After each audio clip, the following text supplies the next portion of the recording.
જો હવે ધ્યાન આપો, કોઈ બંધ પરિપથમાં ચુંબકીય ફ્લક્સ સાંકળી અને એમાં ફેરફાર કરો, વધારો કરો કે ઘટાડો, એટલે એમાં ઈએમએફ પ્રેરિત થાય છે. ફેરેડેના નિયમ અનુસાર એ પ્રેરિત ઈએમએફનું સૂત્ર આપણે આપ્યું અને તમે કેટલીક ગણતરી પણ કરી, બરાબર. હવે પ્રશ્ન એ છે, જો અહીં ધ્યાન આપો કે કોઈ ગૂંચળા સાથે કે બંધ પરિપથ સાથે ચુંબકીય ફ્લક્સ સાંકળી એમાં તમે ફેરફાર કરશો, વધારો કે ઘટાડો, એટલે ઈએમએફ પ્રેરિત થશે. એને કારણે પ્રવાહ પ્રેરિત થશે, પણ પ્રવાહ કઈ રીતે પ્રેરિત થશે, કઈ દિશામાં પ્રેરિત થશે? દિશાનો અર્થ અહીંયા જેમ કે આ ગૂંચળું છે તો આની સાથે ચુંબકીય ફ્લક્સ સાંકળ્યું, તમે ફેરફાર કર્યો તો એમાં પ્રવાહ આમ સમઘડી પ્રેરિત થશે કે પછી વિષમઘડી, એ હજી આપણને ખબર નથી.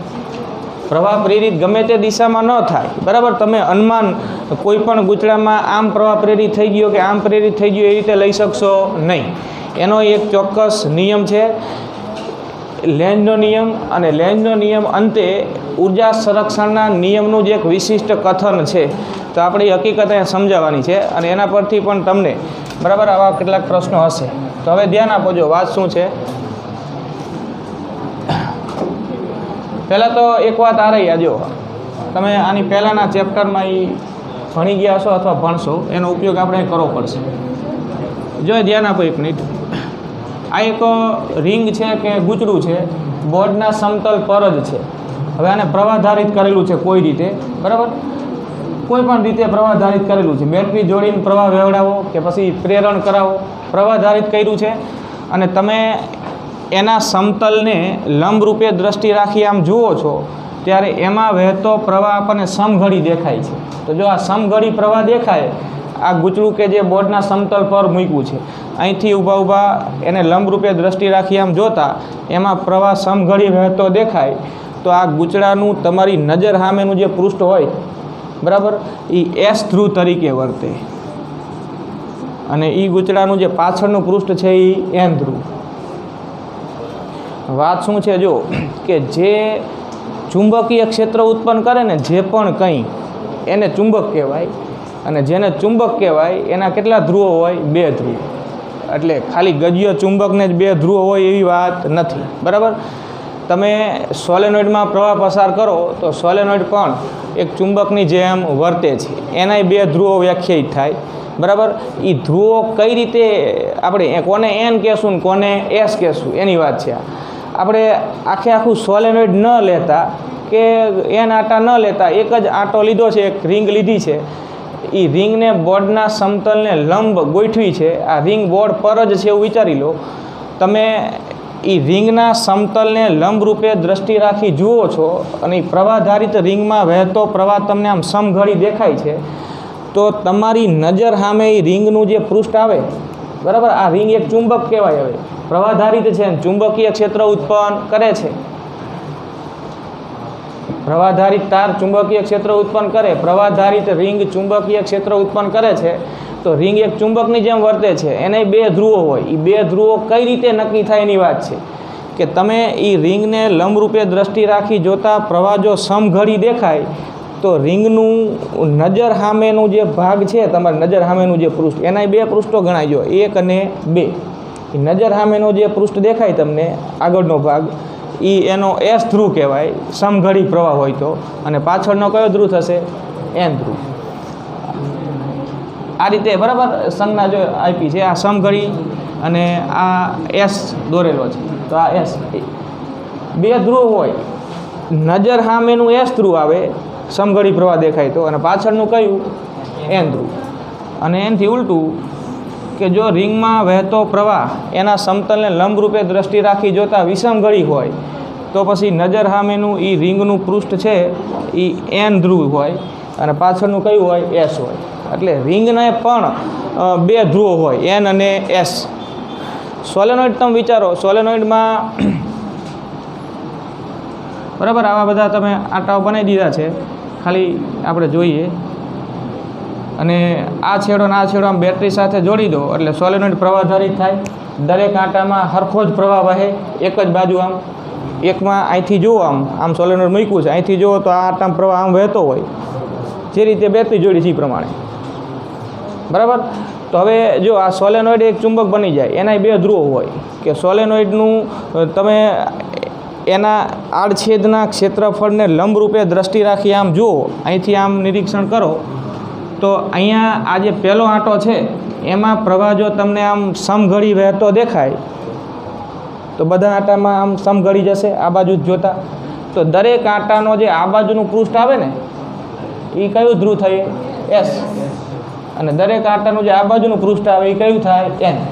એટલે આ સોલેનોઇડ એક ચુંબક બન્યો જેનો આ એસ ધ્રુવ થાય, જેનો આ બાજુનો આ છેડો કયો ધ્રુવ થાય? એન. તો આ હકીકત એક ધ્યાનમાં રાખજો. હવે આપણે અહીંની વાત કરીએ. જો આ બધું તમે આ ચુંબકવાળા ચેપ્ટરમાં ભણશો કે હવે ભણી ગયા છો અથવા હવે ભણશો, બરાબર. હવે અહીં ધ્યાન આપો. જો આટલું ધ્યાનમાં રાખજો. આ ખ્યાલ આવી ગયો હું કહે છે. હવે લેન્ઝનો નિયમ એ આપણને આવા કોઈ બંધ પરિપથમાં કે ગૂંચળામાં પ્રેરિત ઈએમએફની દિશા આપે છે. એટલે કે એ પ્રેરિત ઈએમએફ વડે ઉદ્ભવતા પ્રવાહની દિશા આપે છે. પ્રવાહ કઈ બાજુ એમાં વહેતો હશે, બે શક્યતા હોય ગૂંચળામાં, એક બાજુ કે બીજી બાજુ, એમાં કઈ બાજુ હશે જે તે પરિસ્થિતિમાં. તો એ નિયમ પહેલાં આપણે લખી દઈએ. જો કે ગૂંચળામાં પ્રેરિત ઈએમએફની દિશા એવી હોય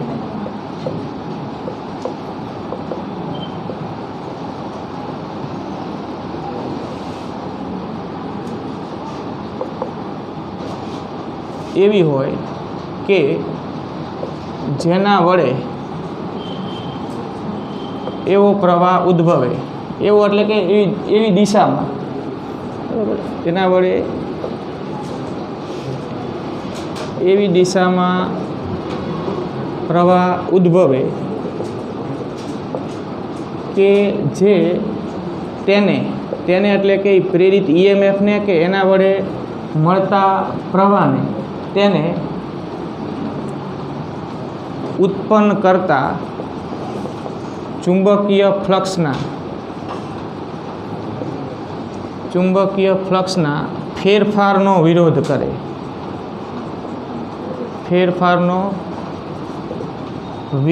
કરે.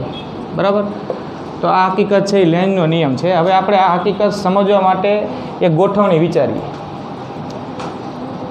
ગૂંચળામાં પ્રેરિત ઈએમએફની દિશા કે પ્રેરિત ઈએમએફ એવું જ ઉદ્ભવે કે એની દિશા એવી હોય કે જેના વડે એવી દિશામાં જ પ્રવાહ ઉદ્ભવે. પ્રેરિત ઈએમએફ પ્રવાહ મળ્યો એટલે અંદર કંઈક ઈએમએફ પ્રેરિત થયું હોય. એ પ્રેરિત ઈએમએફની દિશા એવી જ હોય કે જેના વડે ઉદ્ભવતા એ પ્રેરિત પ્રવાહની દિશા એવી જ હોય કે એને ઉત્પન્ન કરતા, એટલે કે જેના વડે એ પ્રેરિત થયું હોય ને, જેના વડે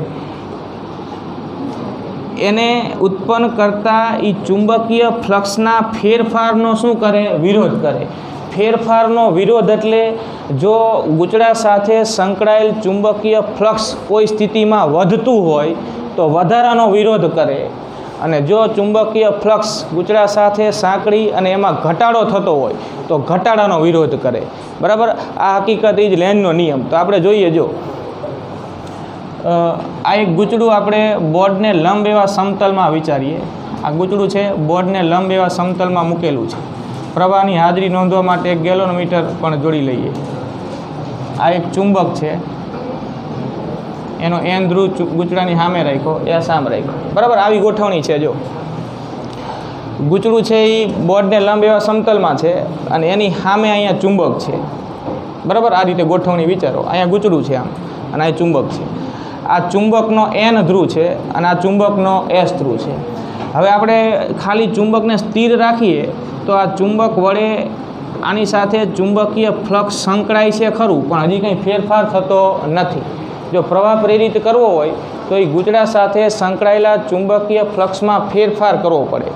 ફેરફારમાં બે વાત આવે: વધારો કરવો પડે અથવા ઘટાડો કરવો પડે. જો આપણે ચુંબકને વી જેટલા વેગથી ગૂંચળા તરફ ગતિ કરાવીએ તો ગૂંચળા સાથે સંકળાયેલા ચુંબકીય ફ્લક્સમાં શું થશે? વધારો. હવે ધ્યાન આપો. જો લેન્ઝનો નિયમ શું કહે છે, અહીં ધ્યાન આપો. આ વાત તો આપણે જાણીએ છીએ કે ફ્લક્સમાં વધારો જેમ જેમ થતો જાય તેમ તેમ આમાં ઈએમએફ પ્રેરિત થશે ને પ્રવાહ પ્રેરિત થશે. હવે પ્રવાહ પ્રેરિત થાય આ ગૂંચળામાં એટલે એમાં પ્રવાહની દિશાની બે શક્યતાઓ. તમે ચુંબકની બાજુએ જ ઊભા છો, અહીંથી ચુંબક આમ ગતિ કરી રહ્યો છે ને તમે અહીંયા ઊભા છો, અહીંથી દ્રષ્ટિ રાખી અને આમ ગૂંચળાને જુઓ, બરાબર, અહીં ધ્યાન આપો, અહીંથી દ્રષ્ટિ રાખી આ ગૂંચળાને જુઓ તો પ્રવાહ પ્રેરિત જે થશે ગૂંચળામાં કે ઈએમએફ જે પ્રેરિત થશે એની દિશાની બે શક્યતા.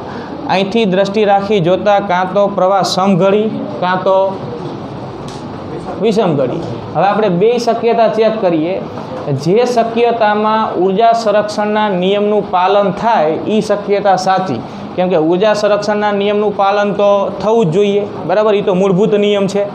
એટલે આપણે પહેલી શક્યતા આ વિચારીએ અને એમાં ઉર્જા સંરક્ષણના નિયમનું પાલન થાય છે કે નહીં ચેક કરીએ. અહીંથી દ્રષ્ટિ રાખી જોતાં ધારો કે ગૂંચળામાં પ્રવાહ તમને સમઘડી વહેતો દેખાય છે, ગૂંચળું આમ છે, ગૂંચળામાં પ્રવાહ આપણને સમઘડી વહેતો જણાય છે, આમ સમજાય એમ બધી વાત આખી, બરાબર. ચુંબક ગતિમાં જ છે, ગૂંચળા સાથે સંકળાયેલા ચુંબકીય ફ્લક્સમાં વધારો થઈ રહ્યો છે અને ગૂંચળામાં પ્રેરિત પ્રવાહ મળે છે. એ પ્રેરિત પ્રવાહની દિશા ધારો કે આપણે પહેલી શક્યતા એવી વિચારી કે અહીંથી દ્રષ્ટિ રાખી જોતાં ચુંબક જે બાજુથી ગતિ કરી રહ્યું છે એ બાજુ તમે ઊભા છો અહીંયા સામે અને આમ જુઓ છો, અહીંથી દ્રષ્ટિ રાખી જોતાં પ્રવાહ કઈ દિશામાં જણાય છે? સમઘડી, ધારો કે. હવે આવું જો થાય તો ઉર્જા સંરક્ષણના નિયમનું પાલન થાય કે ન થાય એ આપણે ચેક કરીએ. હવે જો પ્રવાહ સમઘડી જો પ્રેરિત થાય તો પછી આ વાત કરી પ્રમાણે તમે અહીંયા ઊભા ગૂંચળાને જુઓ તો ગૂંચળાની સામેનું આ જે પૃષ્ઠ છે એ ગૂંચળું એક ચુંબક બની ગયું. હવે તો ગૂંચળું એક ચુંબક તરીકે વર્તે અને ગૂંચળાની આ બાજુનું પૃષ્ઠ અહીંથી જોતાં જે સામે પૃષ્ઠ આવે સમઘડી પ્રવાહ વહેતો હોય આમ, તો આ બાજુનું પૃષ્ઠ કયું ધ્રુવ બનશે? એસ ધ્રુવ. હવે આ જો એસ ધ્રુવ બને તો હવે પછીની સ્થિતિ વિચારો. જો હવે બે ચુંબક થઈ ગયા, ગૂંચળું એક ચુંબક બની ગયું પ્રવાહધારિત થયું, એટલે આ તો ગજિયો ચુંબક છે જ, ગજિયા ચુંબકનો એન ધ્રુવ છે અને ગૂંચળામાં પ્રેરિત કયો ધ્રુવ થયો? એસ. હવે આ ગૂંચળાનો એસ ધ્રુવ અને ચુંબકનો એન ધ્રુવ આમ સામે આવ્યા, એ બે વચ્ચે હવે શું ઉદ્ભવશે? તો કે આકર્ષણ. હવે આકર્ષણ બળ જો ઉદ્ભવે ગૂંચળા અને ચુંબક વચ્ચે આ શક્યતા પ્રમાણે, બરાબર, તો વાત એવી થાય જો કે તમારે ચુંબકને આમ ગતિ કરાવવા માટે એને જ્યારે વિવેક આપ્યો તમે ત્યારે સહેજ અમથું આમ બળ લગાડ્યું, ગતિમાં લાવી દીધો એક વખત, થોડુંક બળ લગાડી થોડી અમથી જ યાંત્રિક ઉર્જા વાપરી તમે પ્રારંભિક સ્થિતિમાં ચુંબકને આમ ગતિમાં લાવવા સહેજ ધક્કો જ માર્યો છે, થોડી અમથી જ યાંત્રિક ઉર્જા વાપરી છે. જેવું ચુંબક ગતિમાં આવી ગયું, જેવો આમાં પ્રવાહ સમઘડી પ્રેરિત થઈ ગયો એટલે આ ગૂંચળું એક ચુંબક બની ગયું, એનો એસ ધ્રુવ અહીંયા પ્રેરિત થઈ ગયો, જે ચુંબકને હવે પોતાની તરફ શું કરે? આકર્ષે. તો હવે પછી તમારે ચુંબકને ગતિમાં રાખવા માટે કોઈ બાહ્ય બળ લગાડી ઉર્જા આપવી પડશે નહીં. હવે પછી ચુંબકની ગતિ કરાવવાનું કામ તો આકર્ષણ બળ કરશે, આના વડે એની પર જે આકર્ષણ લાગે. તો આનો અર્થ એવો થયો જો કે હવે પછી ચુંબક સતત પ્રવેગી ગતિ ગૂંચળા તરફ કરે, પ્રવેગી ગતિ કરે, વેગમાં વધારો થાય કેમ કે આકર્ષણ બળ લાગ્યું. તો એનો અર્થ કે આમાં સતત પ્રવાહ પ્રેરિત થયા કરે અને પ્રવેગી ગતિ થાય તો એ પ્રેરિત પ્રવાહનું મૂલ્ય પણ સતત વધ્યા કરે. હવે ઉર્જાના સંદર્ભમાં આ આખો પ્રયોગ વિચારો. ઉર્જાના સંદર્ભમાં તો વાત એવી થાય જો કે તમે સહેજ અમથો ધક્કો માર્યો હતો અહીંયા પ્રારંભમાં, એટલે જે તમે ઉર્જા વાપરી આ ચુંબકને ગતિમાં લાવવા માટે એ તો થોડી અમથી જ યાંત્રિક ઉર્જા વાપરી છે, સહેજ ધક્કો જ માર્યો છે. પછી ચુંબકની ગતિ કરાવવા તમે હવે કોઈ યાંત્રિક ઉર્જા આપતા નથી. હવે પછીની ગતિ તો ગૂંચળા વડે ચુંબક પર લાગતા આકર્ષણ બળ વડે થાય છે, બરાબર. અને ગૂંચળામાં સતત પ્રવાહ પ્રેરિત થયા કરે છે ને પ્રવેગી ગતિ થાય ચુંબકની તો પ્રવાહ પ્રેરિત જે થાય છે એનું મૂલ્ય પણ વધ્યા કરે છે. તો ઉર્જાના સંદર્ભમાં વિચારો તો યાંત્રિક ઉર્જા તો સહેજમથી જ વપરાણી, ખાલી ધક્કો મારવા પૂરતી જ ગતિ સ્ટાર્ટ કરાવવા, જ્યારે આમાં પ્રેરિત પ્રવાહ સતત મળ્યા કરે છે અને એનું મૂલ્ય પણ વધ્યા કરે છે પ્રવેગી ગતિ થાય આકર્ષણને કારણે. એટલે તો આપણને વિદ્યુત ઉર્જા આમાં મોટા પ્રમાણમાં મળે છે, પ્રવાહ સતત મળે છે એટલે. અને પ્રવાહ વધે તો વિદ્યુત ઉર્જા પણ સતત વધ્યા કરે છે. હજી રૂપાંતરણ આગળ વિચારો તો આ ગૂંચળાને કંઈક અવરોધ હોય, આમાં વિદ્યુત ઉર્જા મળે. અવરોધને કારણે વિદ્યુત ઉર્જાનું રૂપાંતરણ I²RT પ્રમાણે શામાં થાય? ઉષ્મા ઉર્જામાં. તો તમને અહીંયા સતત વધતો પ્રવાહ મળ્યો, સતત વધતી એવી વિદ્યુત ઉર્જા મળી. અવરોધને કારણે વિદ્યુત ઉર્જાનું રૂપાંતરણ ઉષ્મા ઉર્જામાં સતત થયા કરે. તો આ ઉર્જા તો મફતમાં મળી, કંઈ ખર્ચા વગર, એવી જ વાત થઈ ને. એવું મળે,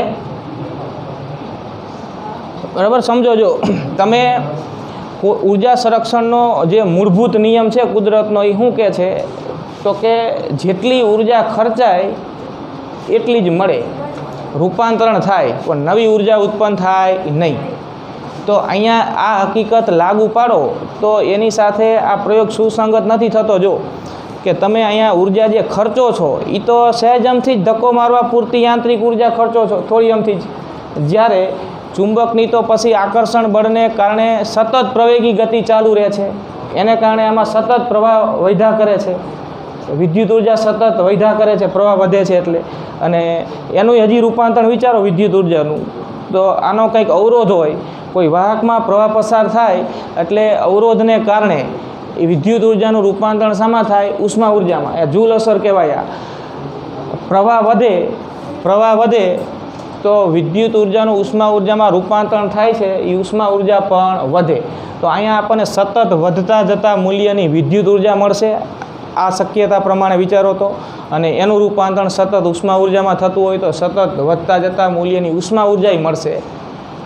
તો વિદ્યુત ઉર્જા મળી, એનું રૂપાંતરણ ઉષ્મા ઉર્જામાં થયું, એ કહી શકાય. પણ આ વિદ્યુત ઉર્જા મળી, એ કઈ ઉર્જાનું રૂપાંતરણ? યાંત્રિક ઉર્જાનું. પણ યાંત્રિક ઉર્જા તો સહેજમથી જ વાપરી છે, જ્યારે વિદ્યુત ઉર્જા તો મોટા પ્રમાણમાં મળે છે. તો આવું શક્ય બનતું નથી.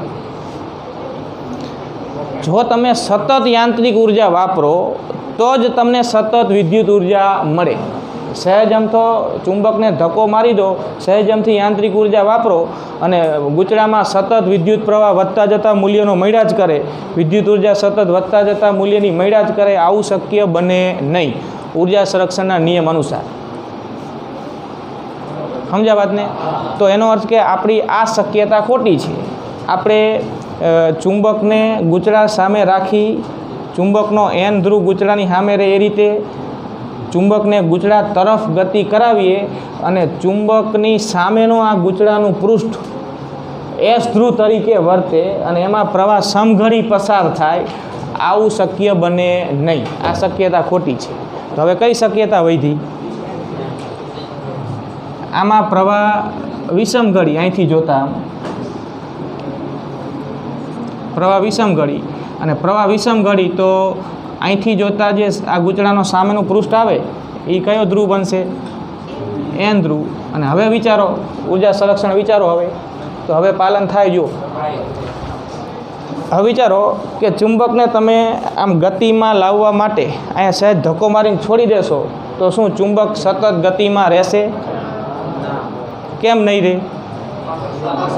તો કે આ N અને N વચ્ચે શું થાય? અપાકર્ષણ. એટલે સહેજ ધક્કો મારો તો સહેજમથી ગતિ થાય અને જેટલી યાંત્રિક ઉર્જા વાપરી એના પ્રમાણમાં અહીંયા પ્રવાહ પ્રેરિત થઈ જાય એટલી વિદ્યુત ઉર્જા મળે. પછી પ્રવાહ હવે મળે નહીં, ચુંબક ઊભું રહી જાય, અપાકર્ષણ થાય. જો તમારે ગૂંચળામાં સતત પ્રવાહ પ્રેરિત થાય છે, સતત પ્રેરિત પ્રવાહ જાળવી રાખવો હોય ચોક્કસ મૂલ્યનો, તો તમારે આ ચુંબક પર સતત બળ લગાડવું પડશે કે જે બળ એટલું તો હોવું જ જોઈએ કે જે ગૂંચળા વડે ચુંબક પર લાગતા અપાકર્ષણ બળનો સામનો કરે અને ગૂંચળાને તમે વી જેટલો વેગ એનો જાળવી રાખી શકો. બરાબર? આમ બળ સતત લાગુ પાડો તો. અને બળ સતત લાગે એનો અર્થ કે તમે સતત યાંત્રિક ઉર્જા વાપરો છો. ગૂંચળાને ગતિમાં રાખવો જોઈએ વી વેગથી, તો અહીંયા ધક્કો માર્યા જ કરવો પડે. અપાકર્ષણ બળને સમતોલ એટલું બળ સતત લગાડવું જ પડે જ્યાં સુધી ગતિ તમારે કરાવી ત્યાં સુધી. અને વી વેગ એનો અચળ જળવાઈ રહે. પ્રવેગ તો તોય ઉત્પન્ન નહીં થાય, કેમ કે તમે બળ એટલું જ લગાડશો કે જે અપાકર્ષણ બળને સમતોલે. બરાબર. એટલે પરિણામી બળ શૂન્ય થાય અને ચુંબકનો અચળ વેગ જળવાઈ રહે સતત બાહ્ય બળ લગાડવાથી. એટલે કે તમે સતત યાંત્રિક ઉર્જા વાપરો છો, ઉર્જાના સંદર્ભમાં બોલો તો બળ લગાડી, અને એ સતત જે યાંત્રિક ઉર્જા વપરાય છે આ ચુંબકને ગતિમાં ચાલુ રાખવા માટે, એનું રૂપાંતરણ અંતે અહીંયા વિદ્યુત ઉર્જામાં અને અંતે પછી વિદ્યુત ઉર્જાનું ઉષ્મા ઉર્જામાં થાય. તો જ ઉર્જા સંરક્ષણના નિયમનું પાલન થાય. અને ઉર્જા સંરક્ષણના નિયમનું પાલન થવું જ જોઈએ. બરાબર. એનો અર્થ એવો થયો કે આ શક્યતા આપણી સાચી છે, અગાઉની શક્યતા હતી ખોટી છે. જો અહીં ધ્યાન આપો. આમ ગતિ થાય તો આ કયો ધ્રુવ બનશે? આ સ્થિતિ દોરી છે એ પ્રમાણે અહીંયા એન હોય ચુંબકનો, અહીંયા એસ હોય. ચુંબકની ગૂંચળા તરફ ગતિ હોય તો ચુંબક બાજુએથી ગૂંચળાને જોતા એ ગૂંચળામાં પ્રવાહ વિષમઘડી હશે, સમઘડી નહીં હોય. અને સામેનું પૃષ્ઠ કયું ધ્રુવ બનશે ગૂંચળાનું? એન ધ્રુવ, અને પાછળનું એસ ધ્રુવ. બરાબર. એટલે અહીંયા તમે આ દિશા ગમે તે દર્શાવી ન શકો, સમઘડી વિષમઘડી જે યોગ્ય લાગે એવી દર્શાવી શકાય નહીં. આ સ્થિતિમાં અહીંયા વિષમઘડી. સમજી આ વાત આખી? હવે જો અહીં ધ્યાન આપો. આ જે વાક્ય લખ્યું છે આ વાક્ય એ પ્રમાણે થોડીક વાત કરો. આ ચુંબક આમ ગતિ કરે એટલે આમાં પ્રવાહ પ્રેરિત થાય. આ ગૂંચળું એક ચુંબકની જેમ વર્તે. ગૂંચળું પોતે ચુંબકીય ક્ષેત્ર ઉત્પન્ન કરે, પ્રવાહધારિત બન્યું એટલે ગૂંચળાનો આ એન ધ્રુવ બને. આ એન ધ્રુવ બને જે ચુંબકને અપા કરશે. તો હવે શું કહેવાય આ સ્થિતિમાં કે એ જે પ્રવાહ પ્રેરિત થયો વિષમઘડી દિશામાં, કે જે ઈએમએફ પ્રેરિત થયું, એ અહીંયા ગૂંચળા સાથે જે ચુંબકીય ફ્લક્સમાં જે વધારો થઈ રહ્યો છે ચુંબકની ગતિને કારણે, એ વધારાનો વિરોધ કરે છે એમ કહેવાય કે એ વધારાનું સમર્થન કરે છે એમ કહેવાય? વિરોધ કરવો એટલે વધારો ન થવા દેવાનો પ્રયત્ન કરે એ વિરોધ થયો કહેવાય. અને વધારો થતો જ હોય ને એમાંય હજી વધુ વધારો કરાવે તો સમર્થન થયું કહેવાય. લેનના નિયમ અનુસાર સમર્થન ન થાય. ચુંબકીય ફ્લક્સના ફેરફારનો ઈએમએફ પ્રેરિત થયા બાદ કે પ્રવાહ પ્રેરિત થયા બાદ ગૂંચળા વડે વિરોધ થાય તો અહીંયા વિરોધ જ થયો કહેવાય ને. જો કેમ કે આ ગૂંચળું આને શું કરે? અપા કરશે. અપા કરશે એટલે ચુંબકને આમ નજીક, ચુંબક આમ ગૂંચળા તરફ ગતિ કરે એટલે ચુંબકીય ફ્લક્સમાં વધારો થાય છે. જ્યારે ગૂંચળું એને નજીક આવતું અટકાવવાનો પ્રયત્ન કરે છે, અપા કરશે છે, એટલે એને ચુંબકીય ફ્લક્સમાં જે વધારો થઈ રહ્યો છે એનો શું કર્યો કહેવાય? વિરોધ કર્યો કહેવાય. અપાકર્ષણ બળ લગાડ્યું. એટલે જો આકર્ષણ લાગ્યું હોત, સમઘડી પ્રમાણે આકર્ષણ લાગ્યું હોત તો અહીંયા વાત એવી થઈ કે ફ્લક્સનો એક તો વધારો તો થઈ જ રહ્યો છે તમે ગતિમાં ચુંબકને લાવ્યા ત્યારે, અને પછી ચુંબક એને આકર્ષે છે તો એ વધારાનો એને સમર્થન કર્યું. ચુંબકીય ફ્લક્સમાં જે વધારો થઈ રહ્યો છે એ મોટા પ્રમાણમાં થાય એવી વાત થઈ. એવું થાય તો ઉર્જા સંરક્ષણના નિયમનું પાલન થાય નહીં, જે થવું જોઈએ. એટલે લેન્ઝનો નિયમ એ ઉર્જા સંરક્ષણના નિયમનું જ એક વિશિષ્ટ કથન છે. એમ કહેવાય કે ગૂંચળા સાથે ચુંબકીય ફ્લક્સમાં તમે ફેરફાર કરો એટલે એક વખત એમાં પ્રવાહ પ્રેરિત થઈ જાય, ઈએમએફ પ્રેરિત થઈ જાય, ત્યારબાદ ગૂંચળું હવે એ જે ફેરફાર થઈ રહ્યો છે ને એનો વિરોધ કરે. ફેરફારના વિરોધમાં બે વાત આવે.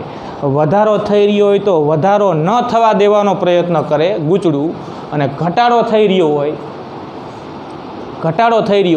તો ઘટાડો ન થવા દેવાનો પ્રયત્ન કરે. આ વિરોધ કહેવાય. હવે ઘટાડા માટે આપણે જોઈએ, જો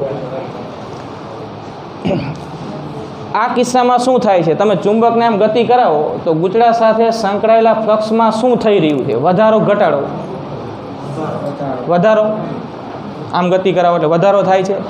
લેન્ઝના નિયમ અનુસાર કે ઉર્જા સંરક્ષણના નિયમ અનુસાર આ ગૂંચળું એક વખત પ્રવાહધારિત થઈ જાય એમાં પ્રવાહ એવી દિશામાં જ પ્રેરિત થાય કે જે એની સાથે જ સંકળાયેલા ચુંબકીય ફ્લક્સમાં જે વધારો થઈ રહ્યો છે એનો વિરોધ કરે, વધારો ન થવા દેવાનો પ્રયત્ન કરે પ્રવાહધારિત બન્યા બાદ.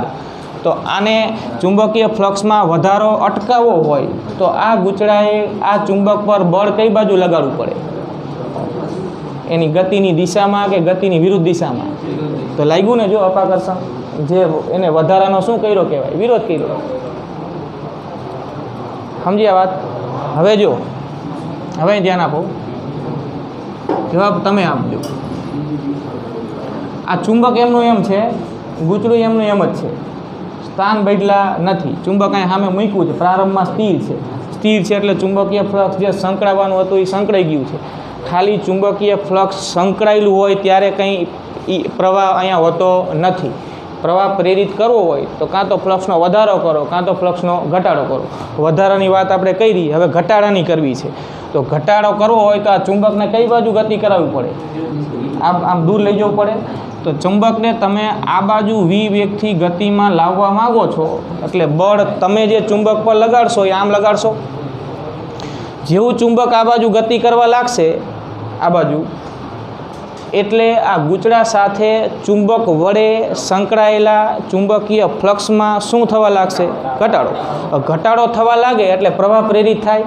હવે એ પ્રવાહ લેન્ઝના નિયમ અનુસાર પ્રેરિત થાય, એટલે કે એવી દિશામાં પ્રેરિત થાય કે જે પ્રવાહ પ્રેરિત થયા બાદ ગૂંચળું પોતે એની સાથે સંકળાયેલા ચુંબકીય ફ્લક્સમાં થતા ઘટાડાનો શું કરે? વિરોધ કરે. તો એ વિરોધ કરે એટલે કયા અર્થમાં? તો કે જેમ ચુંબક આમ દૂર જાય એટલે આમાં પ્રવાહ જો આ જ રીતે પ્રેરિત થાય, આ જ રીતે, તો શું વિરોધ કર્યો કહેવાય કે સમર્થન કર્યું કહેવાય? બરાબર. કેમ કે જાય છે ચુંબક દૂર અને આ એન છે ને અહીંયા જો એન જ બન્યા તો એને ચુંબકને વધુ ને વધુ દૂર લઈ જવાનો જ પ્રયત્ન કરે ને, તો ઘટાડો થતો હતો ને વધુ ઘટાડો કરાવે. વધુ ઘટાડો ન કરાવે, ઘટાડો થતો હોય તો ઘટાડો ઓછો થાય એવો પ્રયત્ન કરે. એવી દિશામાં પ્રવાહ પ્રેરિત થાય. એનો અર્થ કે ચુંબક જો દૂર જાય તો આમાં સમઘડી,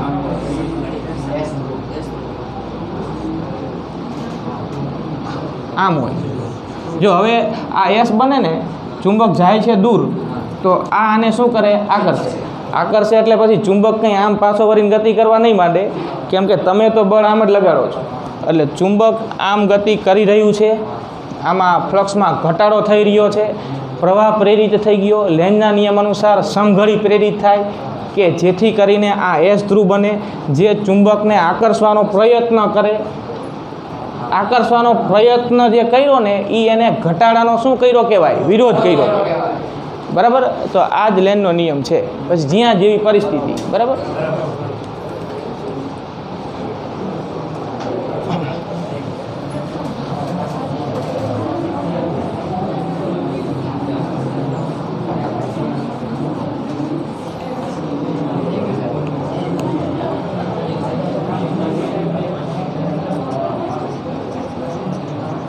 થોડુંક લખી નાખો આટલું તારે બીજું.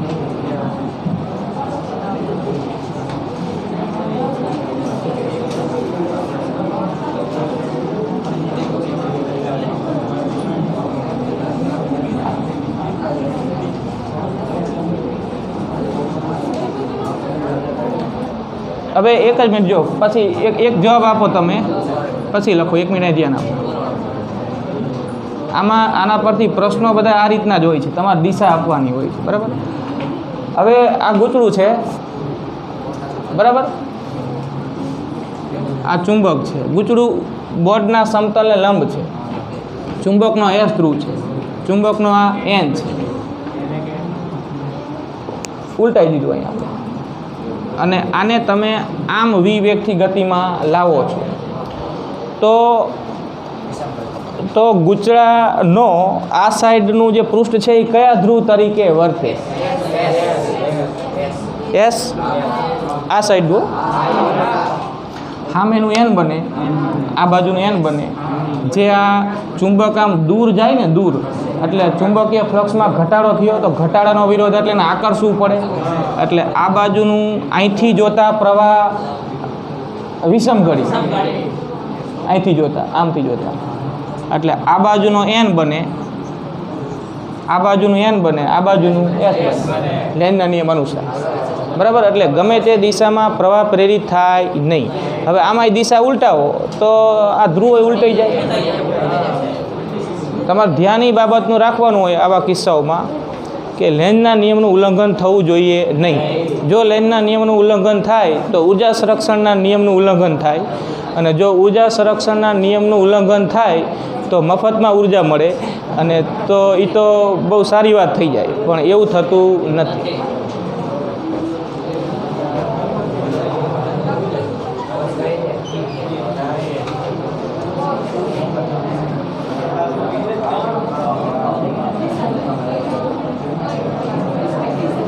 એટલે આ બે કિસ્સાઓ દર્શાવી દો, જો આટલું લખી રાખો.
આટલું લખો. આ બે આકૃતિ દોરો, અને એ બંને આકૃતિ માટે એક એક મુદ્દો લખવાનો, એ હું લખાવું છું, એ લખી નાખો.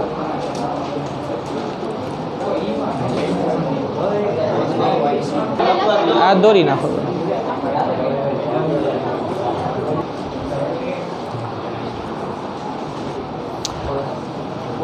કે આકૃતિ એમાં દર્શાવ્યા મુજબ, આકૃતિ એમાં દર્શાવ્યા મુજબ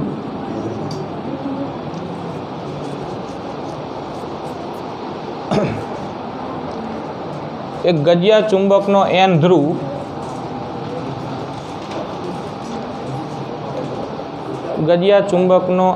ધ્રુવ ગૂંચળાની સામે રહે તેમ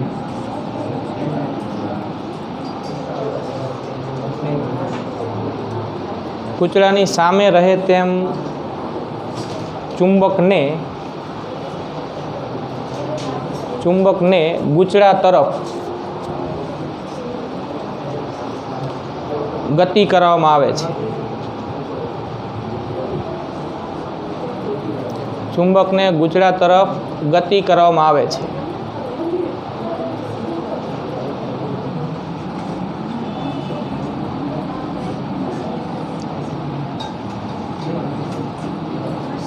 જેથી ગૂંચળા સાથે સંકળાયેલા, ચુંબકને ગૂંચળા તરફ ગતિ કરવામાં આવે છે, જેથી ગૂંચળા સાથે સંકળાયેલા ચુંબકીય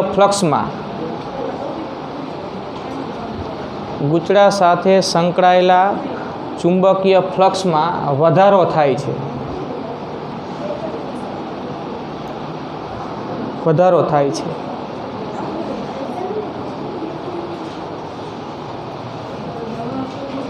અને લેન્ઝના નિયમ અનુસાર ગૂંચળામાં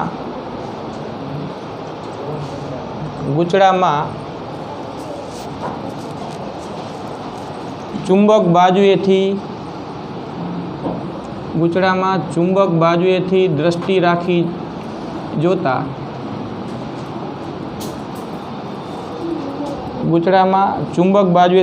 રાખી જોતા પ્રવાહ વિષમઘડી દિશામાં પ્રેરિત થાય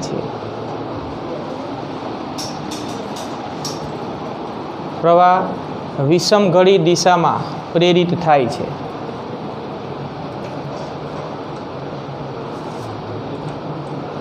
અને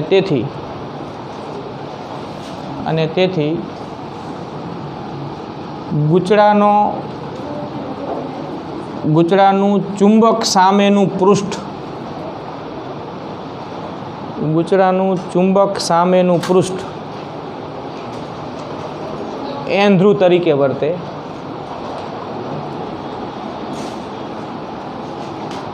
એન ધ્રુવ તરીકે વર્તે જે ચુંબકને અપા કરશે, જે ચુંબકને અપા કરશે અને તેથી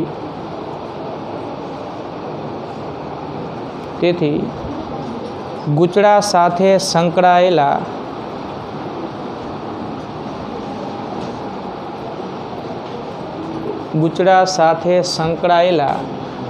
ચુંબકીય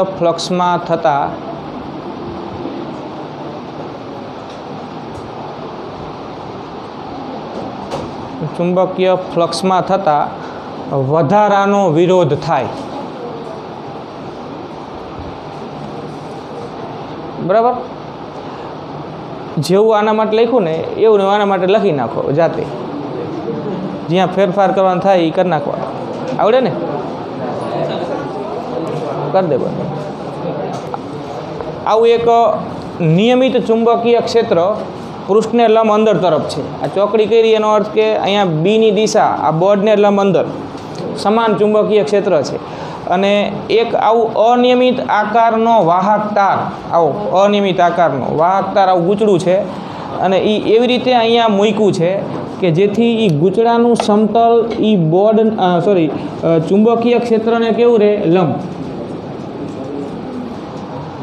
બી અંદર અને આ ગૂંચળું બોર્ડ પર, તો એનો અર્થ કે આ ગૂંચળાનું સમતલ છે એ બીને લંબ થયું ને, બીની દિશા અંદર તરફ છે. આવી વાત છે. જો અહીં ધ્યાન આપો. અહીંયા સદિશ બી સદિશો વિચારો ચુંબકીય ક્ષેત્ર રેખાઓ, તો એ અંદર તરફ જાય છે અને આ જે છે ને આ ગૂંચળું એ આમ બનાવ્યું છે, આમ એટલે એનું સમતલ બીને લંબ થયું. હવે જો આમ નામ રાખો તો શું આ ગૂંચળામાં પ્રવાહ પ્રેરિત થાય? ન થાય. કેમ કે ભલે એ ચુંબકીય ક્ષેત્રમાં હોય એની સાથે ચુંબકીય ફ્લક્સ સંકળાશે પણ ખરું, પણ ફેરફાર હજી થયો નથી. જો તમારે આમાં પ્રવાહ પ્રેરિત કરવો હોય તો આની સાથે આ બંધ લૂપ કે ગૂંચળા સાથે સંકળાયેલા ચુંબકીય ફ્લક્સમાં ફેરફાર કરવો પડે. ફેરફાર કરવા માટે તમને અહીંયા એમ કીધું છે કે એક નિયમિત આકારના તારને વર્તુળ આકારમાં ફેરવવામાં આવે. આ જે અનિયમિત આકારનું ગૂંચળું છે ને એને આમ બરાબર આ બધા બિંદુઓ નામ આપ્યા છે, આ A B C D, આને આમ ખેંચી દરેક દિશામાં અને આનું એક નિયમિત વર્તુળ બનાવી દો. તો તમે આ આકારમાંથી વર્તુળ બનાવો તો એના વડે ઘેરાતા ક્ષેત્રફળમાં વધારો થાય કે ઘટાડો થાય? વધારો થાય. વર્તુળનું ક્ષેત્રફળ સૌથી કેવું હોય? વધારે હોય. એ સાદી ભૂમિતિ છે કે અન્ય કોઈ પણ આકાર કરતાં વર્તુળાકાર વડે ઘેરાતું ક્ષેત્રફળ સૌથી કેવું હોય? વધુ હોય. તમે આ એક L લંબાઈનો તાર લો, બરાબર, આ તારમાંથી વર્તુળ બનાવો વાળીને, આ જ તારમાંથી આવું ચોરસ બનાવો, આ જ તારમાંથી લંબચોરસ બનાવો, તારની લંબાઈ બધે સરખી જ રાખવાની. તો સૌથી વધારે ક્ષેત્રફળ ક્યાં થાય? વર્તુળમાં થાય. તમે સૂત્ર મૂકીને ગણતરી કરીને ચેક કરી શકો. ચેક કરજો, જો એવું હોય ને તો ચેક કરો.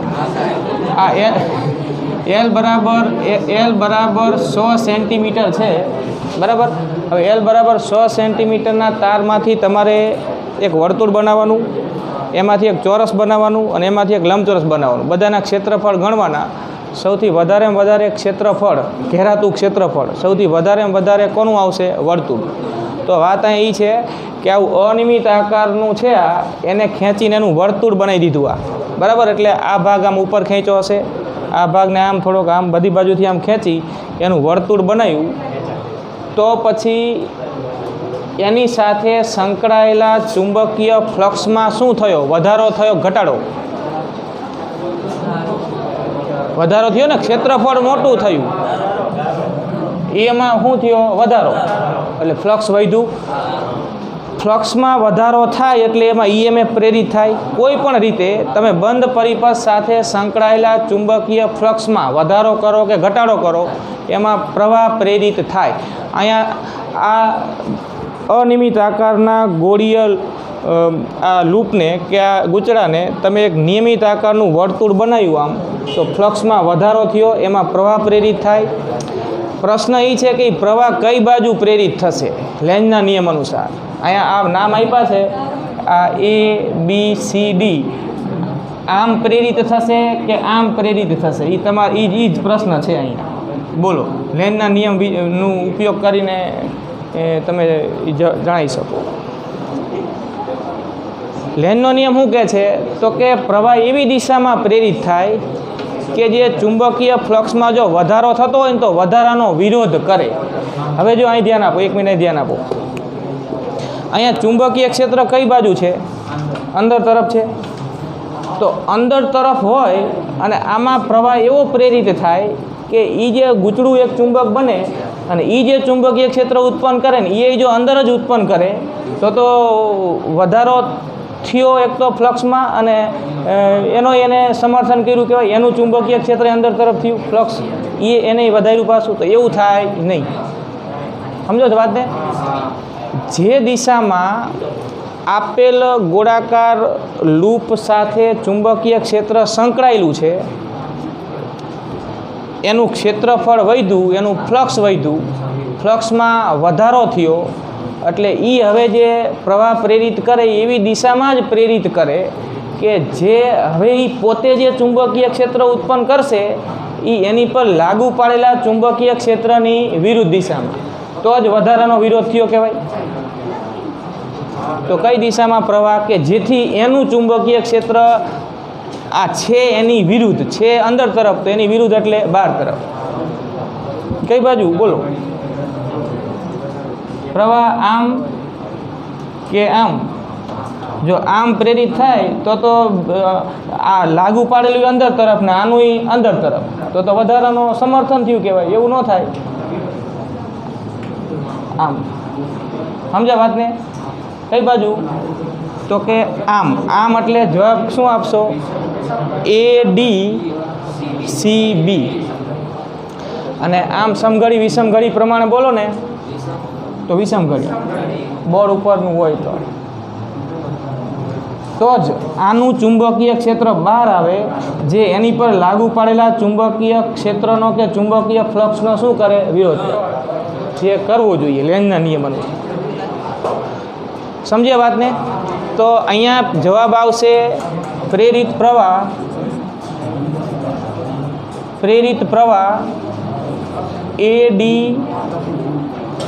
ADCB માર્ગે.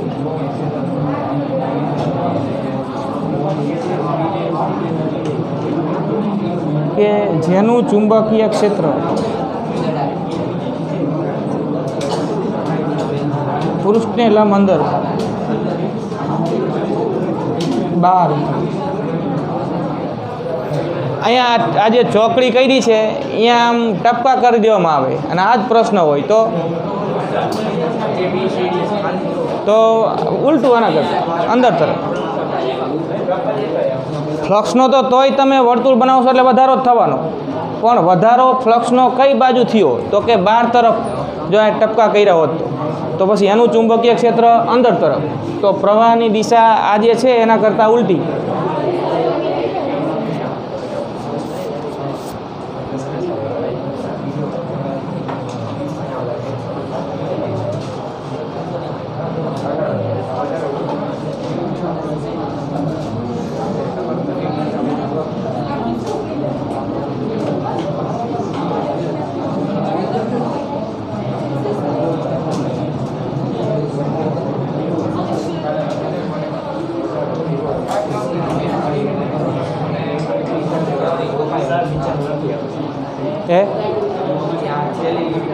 આમાં આવતું જ નથી.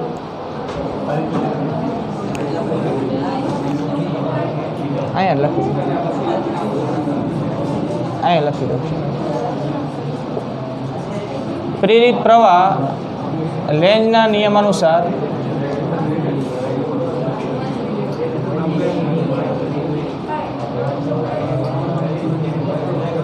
ADCB માર્ગે વહે કે જે ચુંબકીય ફ્લક્સના વધારાનો વિરોધ કરે.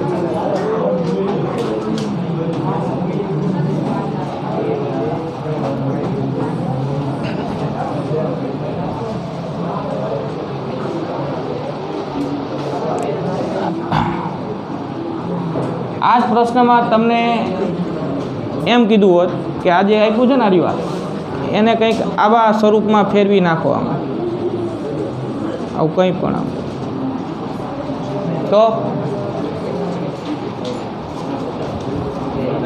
આવું છે આવું બરાબર. હવે એને આમ અંદર અંદર દબાવી અને હજી આમ એનું અંદરનું ક્ષેત્રફળ ઘટે ને એવો પ્રયત્ન કરો, એ રીતે વાળીને આમ હજી આમ તો ક્ષેત્રફળ ઘટશે, ફ્લક્સ શું થશે? ઘટશે. ફ્લક્સ ઘટશે તો પછી ઘટાડાનો વિરોધ થાય એવી દિશામાં પ્રવાહ વહે. એટલે ઘટાડાનો વિરોધ એટલે અંદર તરફ ચુંબકીય ક્ષેત્ર હોય તો એ ઉત્પન્ન કરે, એ ક્યાં ઉત્પન્ન કરે? અંદર. તો એ પ્રમાણે જે લૂપ બની હોય એમાં એમ દર્શાવી દેવાનું. જો કે અનિયમિત આકાર હોય તો તમારે અહીં તીર વડે આમ દર્શાવવું પડે પ્રવાહ, આમ આમ તીર મૂકવા પડે કે જે એનું ચુંબકીય ક્ષેત્ર પ્રમાણમાં ક્યાં આવે? અંદર. પણ આવું અનિયમિત આકારનું કંઈ ન તમને પૂછે, બરાબર? આવું હોય.